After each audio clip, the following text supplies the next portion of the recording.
เออขอเชิญรวมใจกันลูกหลานให้เป็นระดับอักษรไหวเด้ออะเด้อพระองค์มีบ่ถือกะจะว่าถือกะบ่เว้าได้แล้วเรากระทำแล้วบ่เราอัดเอาละบ่ โอ้ชาตุพระบิดาพระบุตรพระวิญญาณบริสุทธิ์ในตอนเที่ยงของวันนี้มุขหน่อยมีความเงินดีหลายเพราะว่าเห็นเอ้ยน้องลูกหลานมาหลายคนและขน่อยก็มีความดีใจ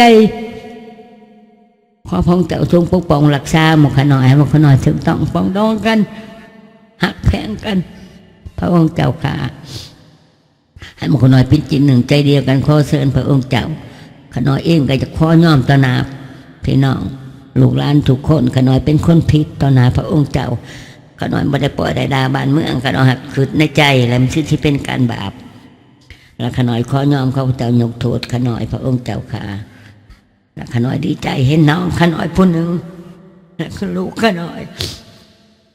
รวมใจกันแล้วมุบนาลงขอห้องเอาในพระนามพระเยซูเจ้าอาเมน